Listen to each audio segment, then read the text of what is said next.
Olá, bem-vindos a mais um episódio do Foco Jurídico, um podcast produzido pelo Vilemor Amaral Advogados. A gente começa agora o 5º capítulo da primeira temporada do programa e a gente segue falando sobre a reforma da Lei de Recuperação Judicial e Falência.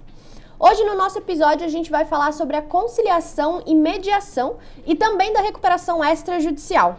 A conciliação e a mediação, apesar de serem reconhecidas e até estimuladas, esses meios alternativos de resolução de conflitos não possuíam um regulamento específico dentro do cenário da recuperação judicial. Com a reforma, isso mudou. Hoje existem artigos específicos na lei que tratam sobre o tema. Outra novidade foram as alterações na lei com o objetivo de aperfeiçoar a recuperação extrajudicial. Para falar então aqui um pouquinho sobre esse assunto, chamo novamente nossos sócios de reestruturação, Vitor Lopes e Fernando Lima do Amaral. Bem-vindo, Vitor. Olá, Cibele, mais uma vez, muito prazer aqui estar voltando a falar com os ouvintes. Vamos lá, acho que hoje o papo sobre mediação, conciliação e recuperação extrajudicial, acho que tem bastante coisa para a gente falar, estou bastante animado. Fernando, obrigada por estar aqui com a gente de novo. Oi, Cibele, oi, Vitor. Eu acho que, enfim, um instituto totalmente novo, né, e aperfeiçoamento na recuperação extrajudicial. Temas bem interessantes para a gente debater hoje. Bom, então vamos lá, Vitor. Explica um pouco para a gente sobre a autocomposição e a aplicação dessa técnica no processo de recuperação judicial. Isso já era algo possível antes da reforma? O que mudou? E quando isso pode ser aplicado no cenário de recuperação judicial? Cibele, a mediação e a conciliação, de uma maneira geral, são mais um exemplo daqueles assuntos de que não havia ainda não havia uma previsão expressamente positivada na lei antes da reforma e que agora a reforma veio a trazer e positivar de maneira a dirimir qualquer dúvida quanto à compatibilidade do uso desses institutos autocompositivos, né, no seio da recuperação judicial. E assim, na minha visão, assim o fez bem para eliminar qualquer tipo de dúvida que pudesse pairar da compreensão do instituto. Eu enxergo a questão da conciliação e da mediação como institutos bem-vindos, tá, no seio da recuperação judicial. Afinal, se a recuperação judicial de fato é nada mais, nada menos que um processo concursal tendente a criar um ambiente de negociação coletiva adequado para a reestruturação do passivo da companhia, visando a sua reorganização financeira e administrativa, creio eu que é bem-vindo a adoção de institutos que visem a facilitar a comunicação e visando a um consenso quanto a esses temas. Então, assim, me parece que o artigo 20A a 20D agora da Lei de Recuperação Judicial veio em boa hora, a tentar otimizar esse processo de negociação coletiva. É claro que algumas dúvidas vão surgir aí no meio do caminho e uma utilização operosa, né, uma utilização eficiente desses institutos serão necessárias para que a gente tenha, de fato, um manejo adequado desses instrumentos. Uma questão que muito se discute, né, no seio da doutrina, é se de fato a mediação não seria um mito, né, a ser aí muito vangloriado pela doutrina, mas de pouca utilização prática. Afinal, mais do que ninguém, os empresários estariam já habituados a uma negociação e não precisariam de um terceiro imparcial visando a contribuir com esse processo de formulação de consenso.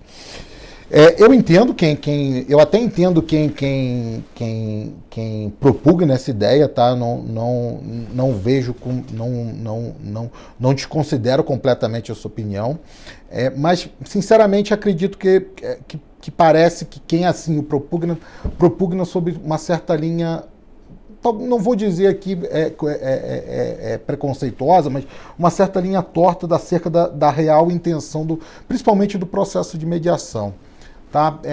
Uma vez que a mediação nada mais que a inserção de um terceiro imparcial visando a facilitar o processo de comunicação entre as partes. Então, quando a gente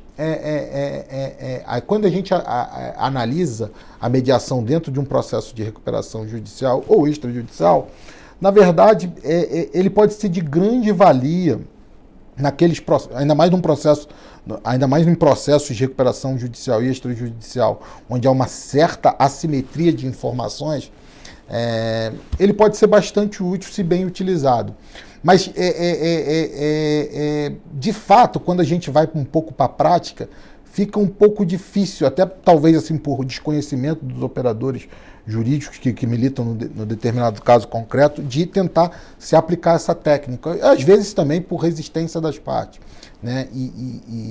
Então, de fato, é um obstáculo cultural que eu vejo ainda a ser ultrapassado no meio que milita dentro da indústria de reestruturação, até porque, de uma maneira geral, quando o processo de recuperação ele eventualmente vai para a via do contencioso, o processo passa a ser um pouco mais adversarial. Então, na verdade, aí já de fato tem uma certa dificuldade em aceitar essas técnicas de mediação, né? Então, o que a gente lê em termos de doutrina e jurisprudência, até em casos que houve uma efetiva mediação, sinceramente, na minha visão, não se adequam muito bem, né? A gente aqui pelo escritório até viveu aqui casos parecidos, onde houve avanços no sentido de realmente tentar efetivar uma solução de consenso, mas eu realmente não poderia chamar isso de mediação, né?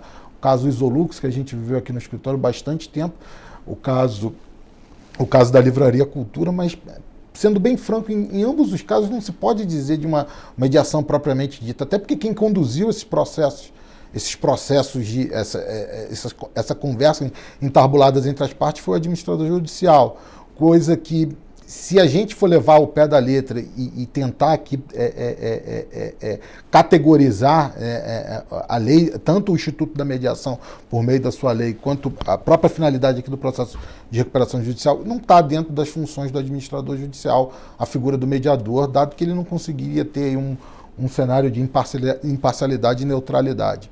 Tá?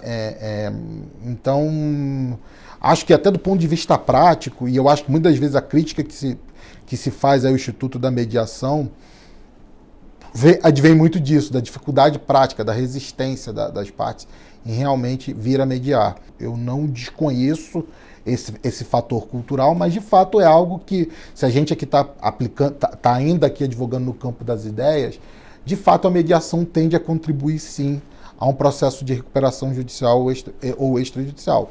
Basta que eles sejam utilizados adequadamente.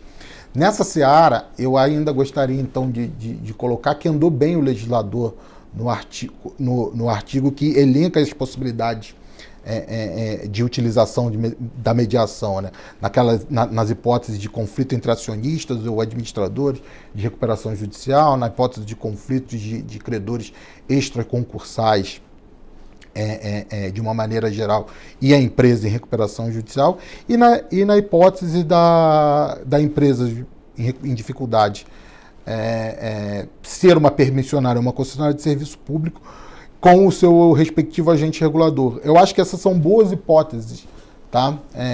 Aonde a mediação pode, de fato, vir a ser aplicada, até porque, de novo, né, como o processo de recuperação judicial visa uma solução reorganizativa da empresa, muitas das vezes essas relações aqui que a gente colocou, que a lei colocou, né, são relações continuativas, são relações que não são episódicas, pontuais, a não ser de um credor extraconcursal ou outro, né, como um credor de ACC, eventualmente, mas ainda assim, os credores, normalmente instituições financeiras continuarão a existir e pode ser ali reforçado um laço comercial de relação cliente e instituição financeira. Então, acho que andou bem a lei nesse sentido, tá?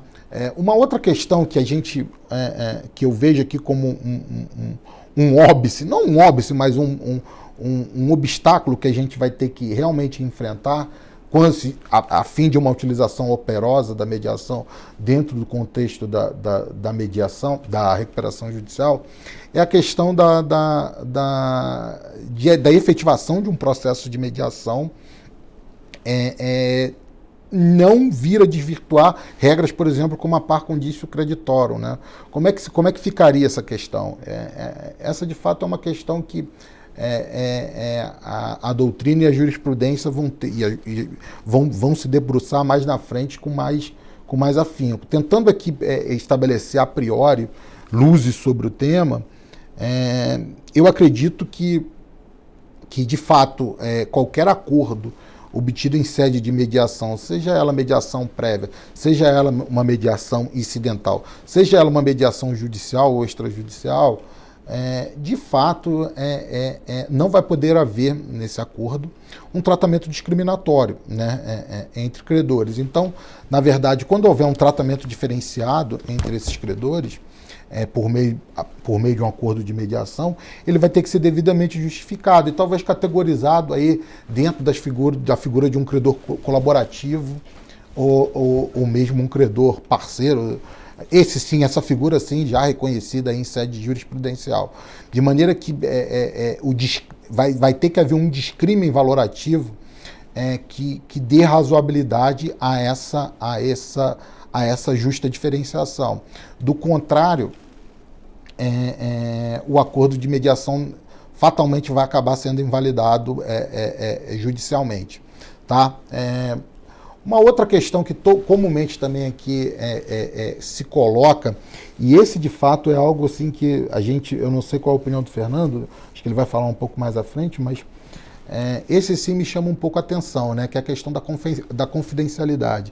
Se você pega lá a lei de mediação instituída lá pelo Código de Processo Civil, a confidencialidade é um valor nuclear da mediação, né? Então, como é que a gente pode dar privacidade, como é que a gente pode dar privacidade às partes, de maneira que as informações ali trocadas no processo de mediação sejam de fato observadas, de maneira que elas se sintam encorajadas a trocar informações mútuas visando a uma solução de consenso.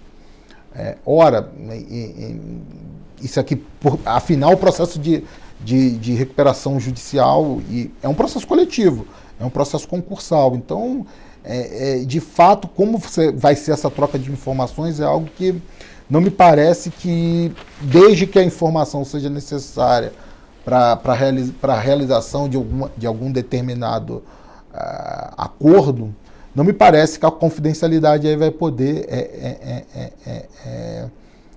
ser estritamente observada. Então, não vejo outra saída, não vejo outra saída a não ser uma certa relativização do princípio da confidencialidade no uso da mediação em recuperação judicial. Contudo, saber quais são os prejuízos que isso vai ocasionar uma utilização operosa, adequada, eficiente no bojo de um processo de recuperação judicial,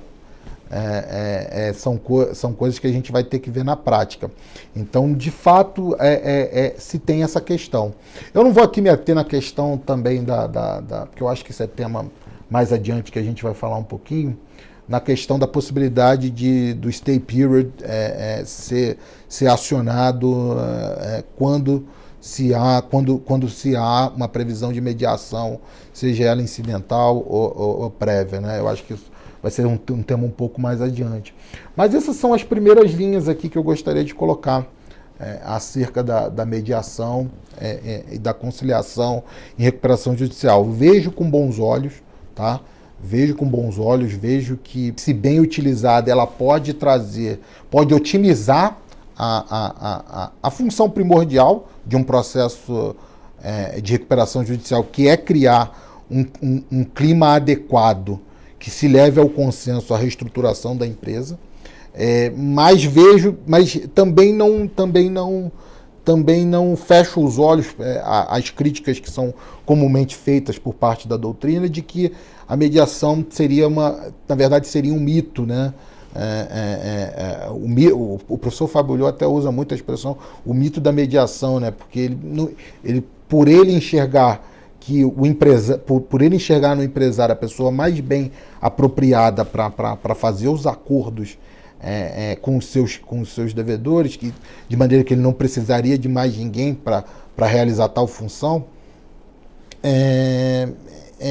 eu entendo que há uma certa resistência, né, por parte de uma utilização adequada. Mas, como eu disse, né, eu acho que só o tempo e óbvio, o que é primordial, né, a gente vencer essa cultura da sentença, essa cultura do juiz, essa cultura da necessidade de se ter um terceiro imparcial ditando e regulando seus conflitos, em prol de uma cultura de paz, em prol de uma cultura de pacificação, que eu acho que vai ter maior facilidade para uma utilização exitosa da mediação e da conciliação na recuperação judicial. E aí essa ideia de transposição da famosa cultura de sentença para uma cultura de pacificação, ela é o norte, ela é realmente a pedra de toque, não só da mediação, como dos próprios processos concursais de reorganização empresarial. E eles trazem uma ideia que, para mim, ela é íncita a qualquer método de solução de disputa, principalmente num processo de reorganização empresarial. Que cabe qual é essa ideia básica, né? Que cabe primariamente as próprias partes em disputa solucionar os seus conflitos. Afinal, são elas próprias que melhor conhecem as circunstâncias da disputa, do seu caso concreto. No caso de uma reorganização empresarial, é o próprio empresário que conhece quais seriam as melhores medidas a uma solução liquidatória ou não da sua empresa, né? ou mesmo ou meramente reorganizativa. Por outro lado, são os próprios credores os maiores interessados numa solução que, da melhor forma possível, reorganize a empresa e proteja adequadamente seu crédito, de maneira que essa questão,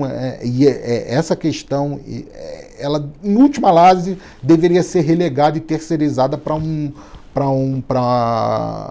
terceiro estranho às partes em disputa, né, como o judiciário, que sabidamente não é o sujeito mais adequado, digamos assim, não é ele que tem os estudos adequados, até mesmo pelo fato do caráter multidisciplinar, né, do problema da insolvência, não é ele o sujeito mais indicado a resolver esse problema, dada a gama de interesses e assuntos não jurídicos que ali se encontram presentes. Então é algo que é uma cultura que de fato deveria vir principalmente nessa indústria, nessa área, deveria vir a prevalecer. Ô Vitor, eu anotei 4 pontos aqui do que você falou, que eu acho interessante para a gente tratar em complemento aqui dessas colocações iniciais. Primeiro, você falou em hipótese de cabimento da conciliação e mediação prévia, que está no artigo 20b. Essas hipóteses eu acho importante a gente ressaltar que são exemplificativas, é um rol exemplificativo. Me parece que não está fechado ali todas as hipóteses em definitivo. Eu acho que o legislador quis ali fazer um rol das hipóteses que ele entendeu que serão as mais comuns, mas em outras circunstâncias que só a prática, só o cotidiano vai demonstrar, vão parecer outras situações que uma conciliação ou uma mediação podem ser útil. Então, só para a gente fixar que o rol do 20b me parece ser um rol exemplificativo. Também outro ponto importante para a gente falar são as vedações à mediação e à conciliação. Porque você pode mediar e conciliar, mas não pode decidir sobre tudo, porque é um processo coletivo, tem normas cogentes de ordem pública e também tem interesse de terceiros envolvidos. Então, por exemplo, você não pode mediar e conciliar e chegar a uma decisão conjunta sobre classificação do seu crédito. né? Também sobre critérios de votação ou pagamento diferenciado dentro de uma recuperação judicial. Vou tentar exemplificar aqui alguns casos. Você tem uma impugnação com o credor, né, um credor concursal e a recuperanda. Se faz ali uma mediação ou uma conciliação, a depender das circunstâncias, e se chega a um resultado. Eles concordam que aquele crédito tem uma determinada classificação. É óbvio que pode ser feito isso, mas a decisão final vai passar pelo crivo do juiz, que vai ter que ver pela legalidade dessa decisão, se o próprio juiz concorda com aquela classificação. Não pode ficar a decisão das partes decidir uma classificação de um crédito, como nunca pôde antes e também não vai poder agora por ser um processo coletivo.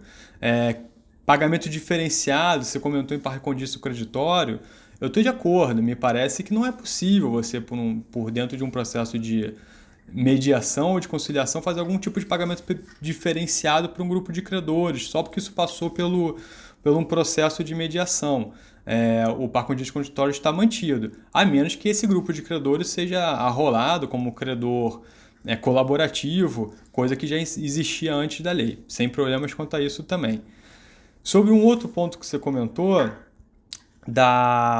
do sigilo, né, da mediação, que é algo tão importante para a mediação, eu acho que aqui talvez o processo possa ter um grau de sigilo durante o trâmite da mediação, mas o desfecho final vai ter que ser necessariamente levado para o juiz para homologação, né?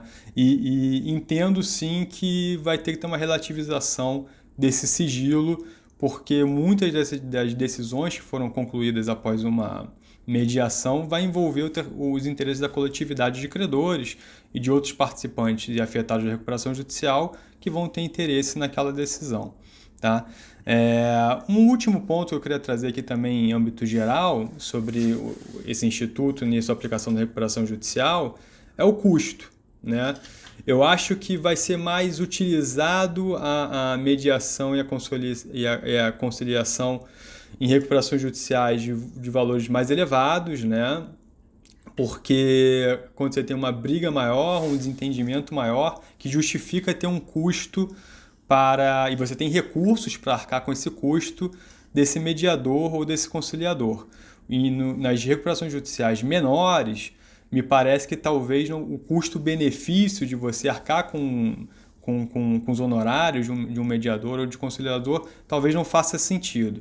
É óbvio que o próprio Poder Judiciário pode se organizar e talvez fornecer e auxiliar com profissionais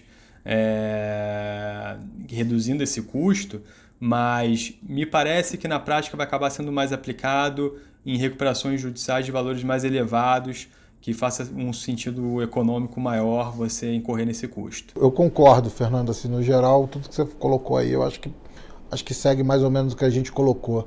Em relação à confidencialidade, eu só não sei se foi claro, mas assim, só para deixar claro, acho que quando eu digo que o princípio da confidencialidade ele vai ter que ser relativizado em alguma medida, eu acho que vai justamente ao ponto que você colocou, né? A confidencialidade na mediação, por exemplo, como é numa mediação familiar, que, por exemplo, se fosse extrajudicial, seria absoluta.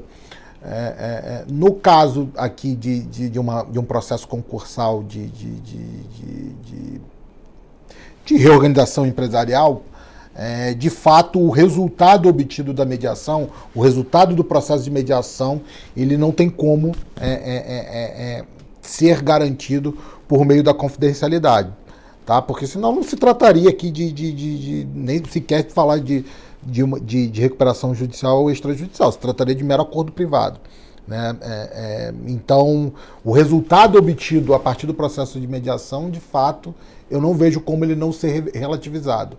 Aí, de maneira que a confidencialidade teria que ceder espaço, tá? No que concerne ao resultado do processo de mediação, que é o acordo. Em relação ao processo em si, aos trâmites, né, das sessões de mediação, aí sim me parece que, dependendo do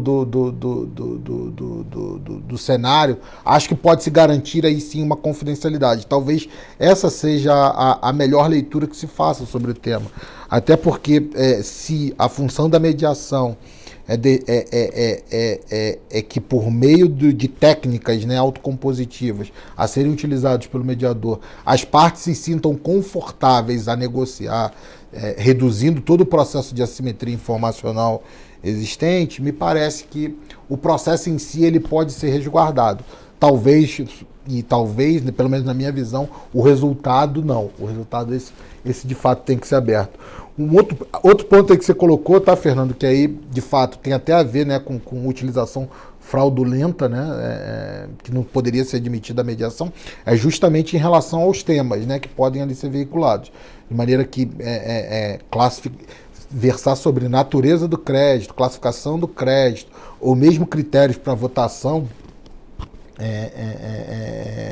dos credores em indução de eventuais comportamentos para votação dos credores em recuperação judicial, de fato não podem ser tolerados, porque aí de fato há uma completa incompatibilidade com o Instituto da Recuperação Judicial, né? Imagina, eu sou credor extraconcursal, voto para ficar dentro porque meu voto é importante para aprovar o plano, ou por via contrária, sou um credor quirografário, mas voto para ficar fora porque preciso aqui ter melhores condições de pagamento e não posso me submeter ao acordado.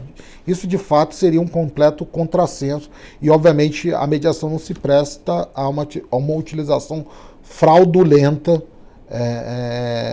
do processo de recuperação judicial. Então, me parece que andou bem aí também o legislador nesse ponto. Por fim, você tocou numa última questão do custo. Esse, de fato, me parece uma questão importante. Tá? A princípio, como você bem colocou, toda a doutrina vem de maneira geral dizendo que a mediação vai ser destinada aos grandes casos. Eu tendo a dizer que sim, tá? Por uma questão meramente de custo, né? Você tem lá os honorários do mediador e onerar ainda mais uma empresa em recuperação, em dificuldade econômica financeira. De fato pode ser um problema. Contudo, eu vejo que eu tenho uma dúvida em relação a, por exemplo, certas recuperações judiciais onde o problema para aprovação no plano está em determinados credores pontuais. E aí não necessariamente isso tem a ver com o tamanho da recuperação judicial ou não. Sem aqui a gente se abster a questões, até porque não é a matéria do tema de hoje, né, de eventual voto abusivo ou não, mas fato é que para esses casos onde há poucos credores estratégicos que são importantes para a recuperação, para a aprovação, para o desfecho de uma reorganização empresarial exitosa, talvez o uso da mediação diante do impasse, por exemplo, de uma utilização de uma mediação incidental, ela seja pertinente, né? Evitando, de novo, sempre tendo em vista, e aí atuando no plano das ideias ainda, de uma utilização operosa da mediação e eficiente, né?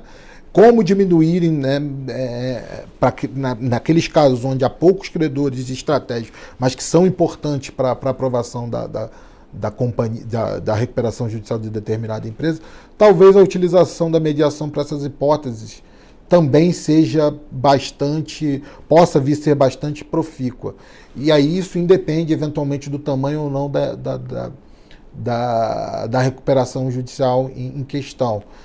Talvez para essas hipóteses seja mais fácil imaginar que o custo, apesar de relevante, possa ser suplantado em prol de um benefício maior.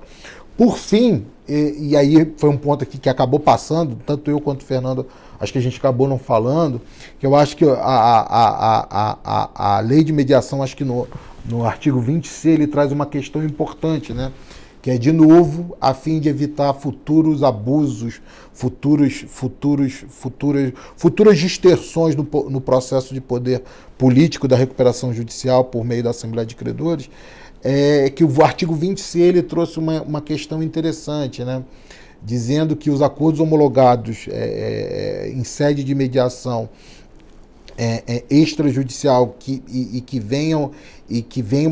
sobrevenha uma recuperação judicial no prazo de 360 dias, esses acordos de mediação seriam cancelados. Me parece que andou bem, tá? A legislação aí com relação a esse tema também. Eu não sei se 360... Aí é realmente um critério eminentemente legal. Mas ele colocou ali no prazo de 1 ano se a superveniência de um processo concursal acabe por repristinar, digamos assim, os efeitos do antigo crédito, de maneira a não criar uma distorção do poder político da Assembleia e desestimular, obviamente, condutas fraudulentas. Me parece que a lei andou bem aí nesse ponto. Então, como foi um tema que tanto eu quanto o Fernando, como é bastante coisa para falar, como esse tema não foi um tema que foi inicialmente abordado por mim e o Fernando não colocou, eu resolvi aqui lembrar, porque eu acho que foi uma boa sacada, digamos assim, do artigo 20C. E, Vitor, eu estou de acordo com a questão do custo, com o seu comentário, tá? Entendo que pode ser super pertinente a mediação e conciliação para recuperações judiciais menores, só mesmo o custo, né? Mas o que não tira o fato de ser pertinente, ela ter determinados casos que vai ter problemas super complexos que será pertinente. Só mesmo ter solução de mercado agora, ter profissionais bons, né? A um preço, a um custo que seja compatível com aquela recuperação judicial, com os recursos que aquele empresário tem para investir. Bom, entrando agora em um outro grande tema, falando um pouco sobre a tutela de urgência cautelar na negociação e mediação. Como que funciona essa suspensão de 60 dias, Fernando? Então, esse é um tema grande, né, que a gente não falou agora nessa primeira leva de comentários, que a gente deixou tanto eu quanto o Vitor para falar agora nessa segunda pergunta. Vamos lá. Quando a empresa de recuperação judicial quiser negociar com seus credores concursais e antes mesmo de entrar com a recuperação judicial, ela pode fazer uma negociação prévia com esses credores, tá? E nessa negociação prévia com os credores concursais, ela pode pedir essa tutela, né, que será antecipado um pouco do stay period, então será dado um período de blindagem de 60 dias dos credores concursais, tal como se o stay period fosse, e obviamente só abrange aos credores que normalmente estariam submetidos ao stay period, não os extraconcursais, desde uma decisão judicial. Para fazer esse pedido, tem alguns requisitos, tá? A empresa tem que demonstrar que ela estará apta a pedir uma recuperação judicial, tá? Depois desse período, ou seja, todos os requisitos do artigo 51, que são os da petição inicial da recuperação judicial, devem estar preenchidos também. Então isso é importante para colocar. Uma aventura jurídica deveria ser descartada nesse caso. Além disso, ele tem que demonstrar os requisitos do artigo 300 do Código de Processo Civil, ou seja, fomos boniuris e periculo in mora. O fomos boniuris é a própria demonstração do preenchimento dos requisitos necessários para entrar com uma recuperação judicial futura. Então já demonstra que ele estaria apto a pedir uma recuperação judicial. Não está pedindo agora, mas estará apto em breve a pedir uma recuperação judicial. E o periculo in mora é a própria demonstração de situação financeira da empresa. Demonstrando esses dois requisitos, o juiz vai deferir esse stay period por 60 dias, tá? E aí os credores submetidos que eventualmente seriam submetidos à recuperação judicial, se for um pedido amplo da empresa, vão estar submetidos então a esse stay period de 60 dias, essa decisão da tutela. E aqui a ideia é que ele consiga fazer uma negociação para ou evitar o ajuizamento de uma recuperação judicial, né? Nesse período ele faz a negociação prévia com seus credores e evita o ajuizamento de uma recuperação judicial, ou quando ele for ajuizar uma recuperação judicial, ele já vai ajuizar uma recuperação judicial, digamos assim, um pouco mais madura, já vai ter negociado com parte dos seus credores, já vai ter feito um pouco mais do seu dever de casa e vai ajuizar uma recuperação judicial um pouco mais madura. Se ele entrar com a recuperação judicial, esses 60 dias que ele obteve de proteção já vai contar no stay period regular de 180 dias, vai ser deduzido, tá?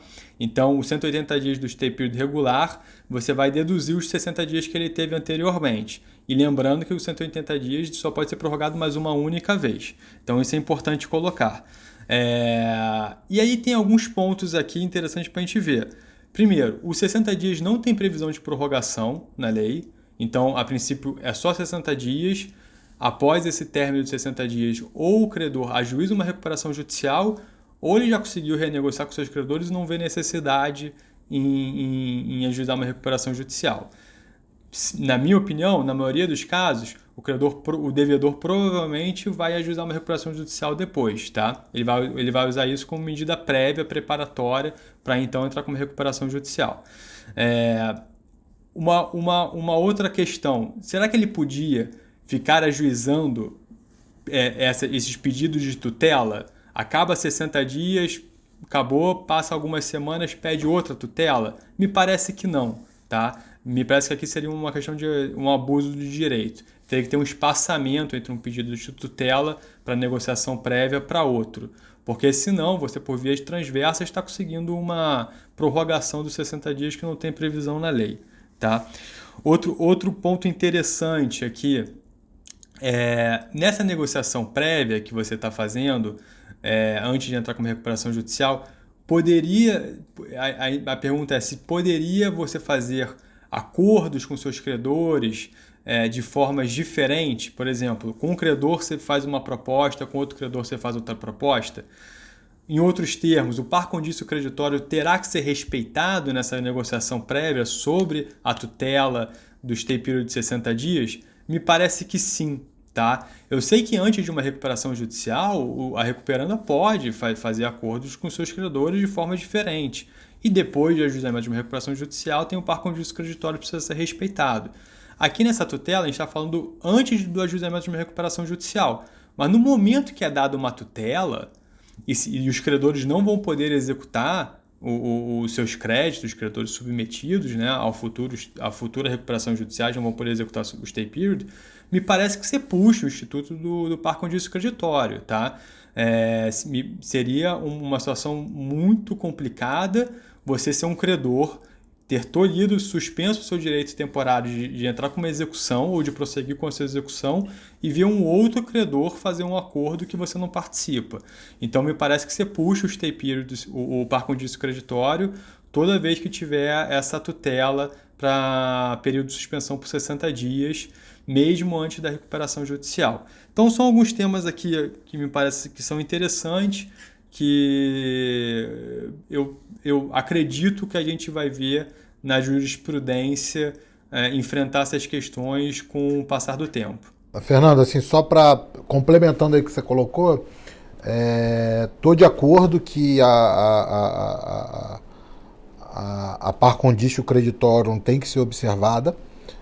Acredito que essa tutela de urgência nada mais é que uma mera medida cautelar preparatória para um pedido de recuperação judicial.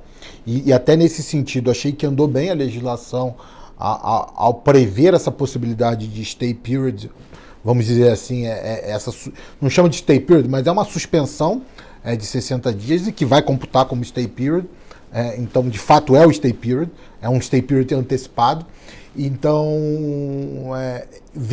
acredito que o legislador andou bem, porque trouxe, possibilitou a antecipação dos efeitos de um efeito que é íncito ao processo de recuperação judicial, que é a suspensão dos processos de cobrança, de crédito, de uma maneira geral, tendentes aí a minimamente ordenar um processo de mediação prévia, ou mesmo de negociação da empresa de recuperação com os seus credores. Então, acho que ao possibilitar o estabelecimento desse critério ex ante, né, na negociação entre empresas em recuperação e comunidade de credores, acredito que andou bem o legislador. Então, se isso é verdade, se é um mero pedido cautelar com a mera antecipação dos efeitos da recuperação judicial, para mim é mais do que natural que a par condício creditório deva ser observada. Contudo, observa aqui e reitero o que eu tinha colocado de maneira anterior.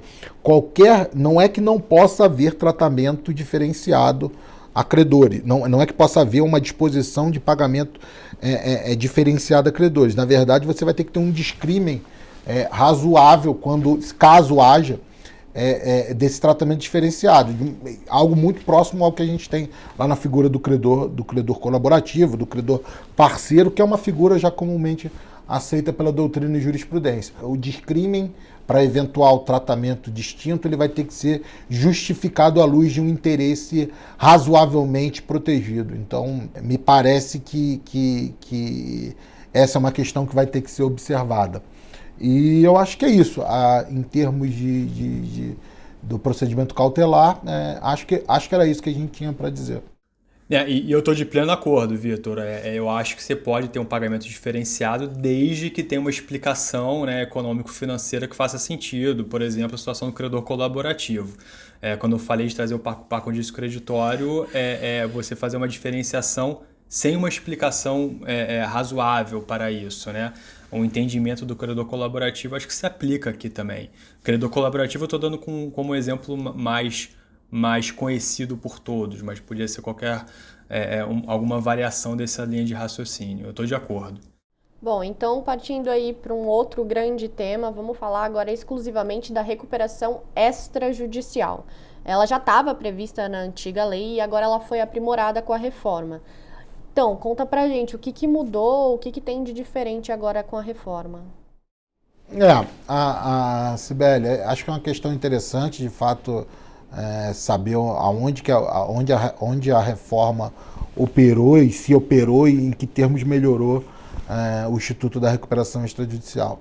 De fato, a recuperação extrajudicial na minha opinião, um daqueles institutos que ainda tanto a comunidade que atua no meio da indústria da reestruturação ainda não retirou todas as potencialidades que esse instituto pode vir a oferecer, e isso ocorre muito por conta de um tratamento lacunoso, digamos assim, por parte da lei. Então, em vista disso, eu acredito que a reforma operou no sentido de melhorar alguns efeitos, mas, lamentavelmente, ela ainda não atuou em outros de maneira a poder extrair ou mesmo otimizar a potencialidade que esse instituto pode vir oferecer.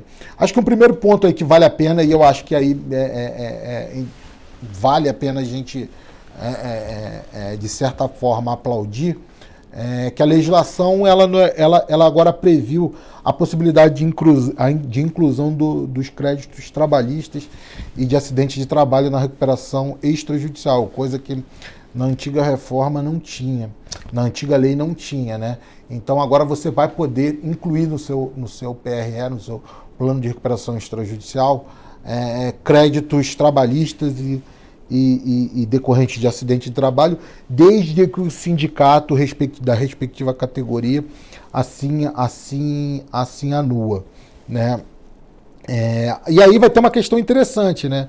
Isso, obviamente, aqui a gente ainda só tratou no plano das ideias, porque a lei é recente, então ainda não há problemas, não há problemas práticos advindos, pelo menos eu desconheço, no seio da jurisprudência, mas esse dispositivo pode trazer uma série de confusões, porque quando você vai lá ler a empresa, de uma maneira geral, hoje é uma entidade super complexa, de maneira que é difícil você ter somente uma atividade realizada por uma determinada empresa, né? Então, nesse sentido, pode haver aí conflitos de sindicatos, é comum isso, não é uma novidade, não é algo raro para quem labora no direito do trabalho.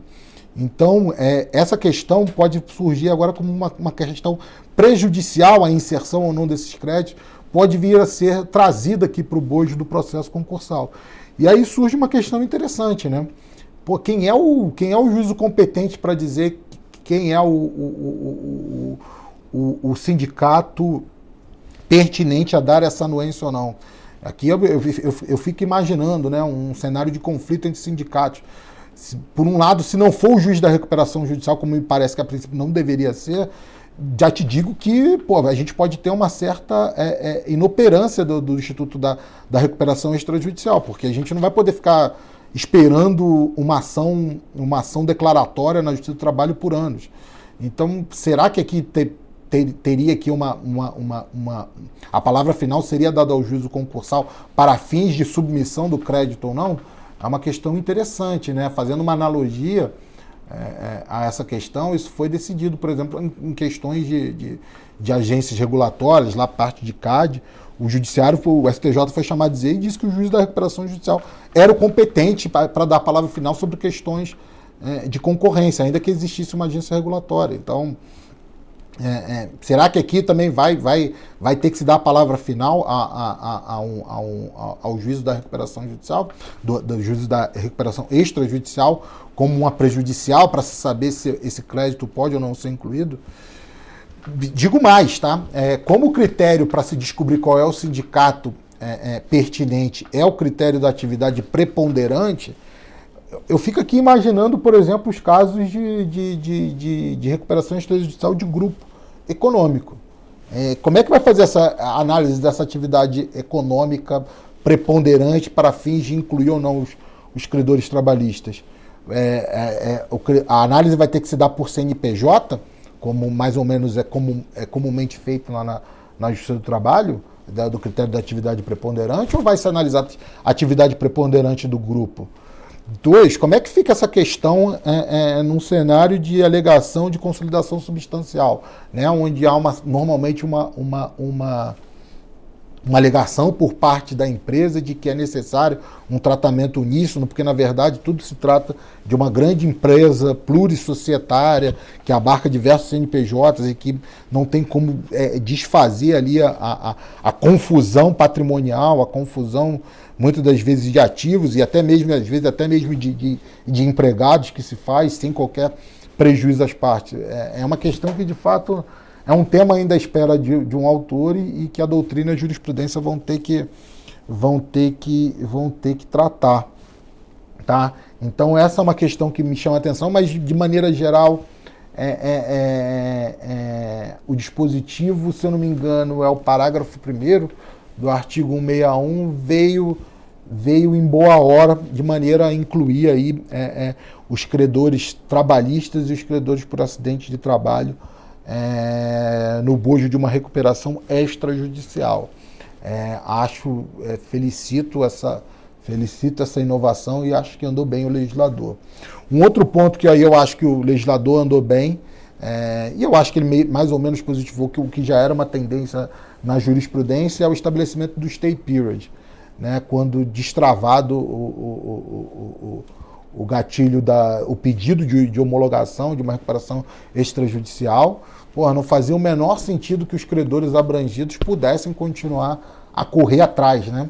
Os credores abrangidos e recalcitrantes a esse pedido de recuperação extrajudicial pudessem continuar cobrando seus créditos e causando empecilhos a empresas em dificuldades econômico-financeiras, propiciando até eventualmente algumas injustiças por conseguir receber seu crédito de maneira apartada. Então, acredito que também o legislador foi feliz ao estabelecer esse importante critério, que na minha visão é um critério, é um fator estruturante de um processo de negociação justo que a lei almeja entre empresa em dificuldades econômicas financeiras de um lado e comunidade de credores de outro. Então, acredito que o legislador foi bem também nessa questão. Um outro ponto né, dentro sempre dessa teleologia de tentar se extrair do Instituto da Recuperação Judicial toda a potencialidade que esse Instituto pode vir a oferecer, o legislador também trouxe uma alteração de quórum. Na verdade, a antiga lei antes da reforma, a lei dizia que para a concessão da recuperação extrajudicial era necessário o alcance do quórum de 60%.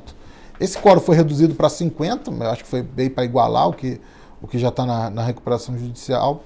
Para mim, acho que é razoável, até porque você trata aí situações materialmente parecidas, né? Enfim, é claro que a recuperação judicial tem lá suas grandes diferenças da extrajudicial, mas, sinceramente, eu não sei o porquê da diferença de tratamento, de quórum. Eu não vejo uma justificativa plausível. Então, acho que a lei ela andou bem também nessa questão, na questão da alteração do quórum. Então, agora você pode ter você, tendo a assinatura lá, quando você distribui seu pedido de homologação de recuperação extrajudicial, você tem 50% em cada classe. E aí lembrando, né, que na recuperação extrajudicial não necessariamente vai ser as classes, não vai ser estruturado não necessariamente de acordo com as classes da recuperação judicial. Você pode ter aí credores organizados segundo interesses e legitimamente justificáveis por parte da recuperação da empresa em recuperação extrajudicial. Então, dentro de 50% de cada classe, você vai ter a aprovação do PRE. Tá? Uma outra questão que eu acho que também andou bem o legislador, acho que foi uma questão interessante, né? No 637, que é a possibilidade de você antecipar os efeitos de uma recuperação extrajudicial, ainda que você não tenha o quórum de 50%. Então, acho que o meio, salvo engano, é 163, parágrafo 7º. Ele traz a possibilidade de distribuição do pedido de homologação de recuperação extrajudicial, desde que você tenha aí já a assinatura de 1/3 dos credores submetidos em cada classe, e você tenha que se comprometer, obviamente, até ao final da concessão. Aí eu não lembro aqui o prazo de cabeça, se é 30 ou 90 dias, mas você tem o prazo para ter o alcance desse quórum.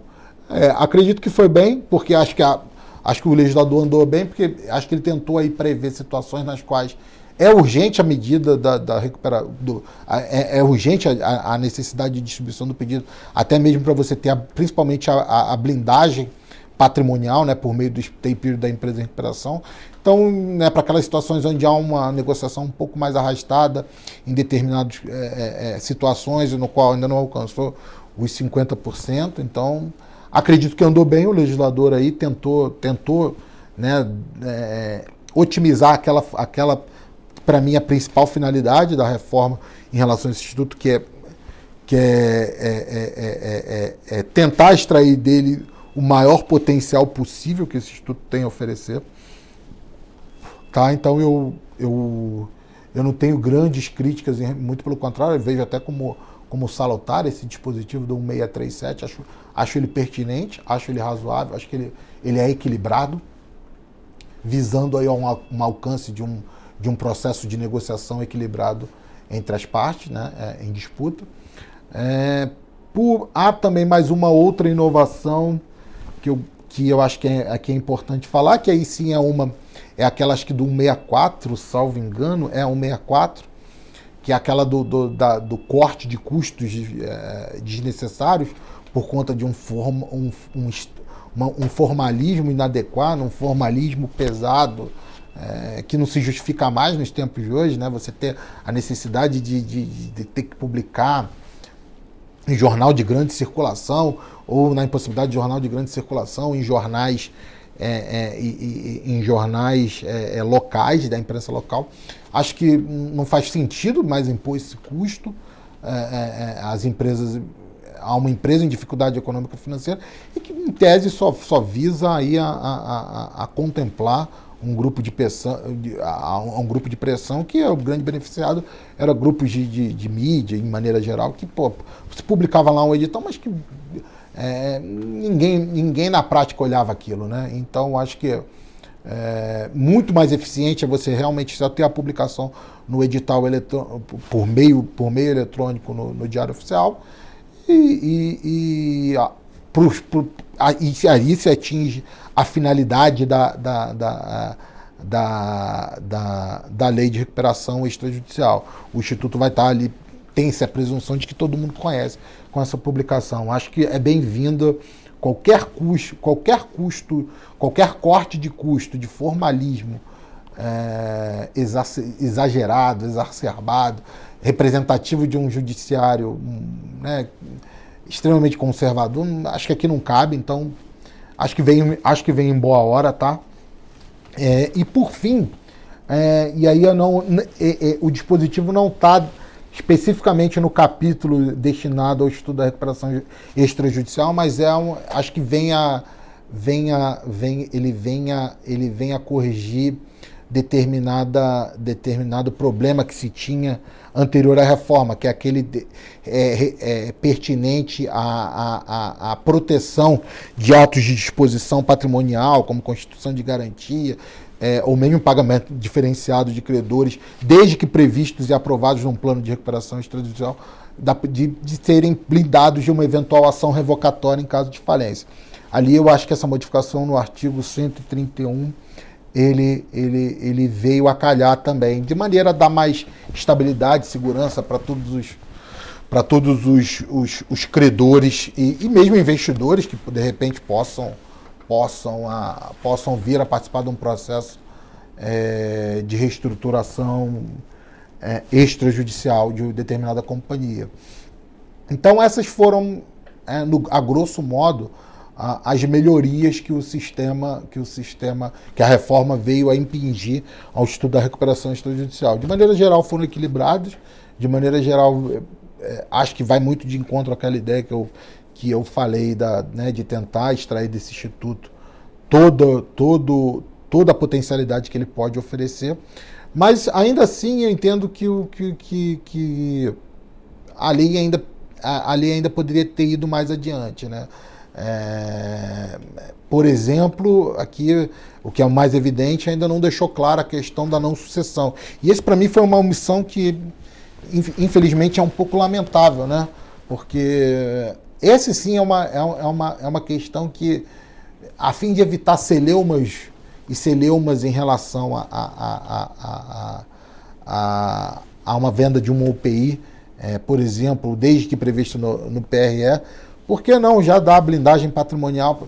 É claro que já há jurisprudência fazendo essa leitura, mas foi mal, né? A legislação, a reforma, o legislador de 20 foi mal em não eliminar logo esse ponto de tensão e que é tão necessário para uma utilização operosa da recuperação extrajudicial, que é a possibilidade de você incentivar dinheiro novo, né, na recuperação extrajudicial. E na medida que fica-se aí uma certa incerteza quanto à sucessão ou não, eu acho que o legislador não andou bem aí.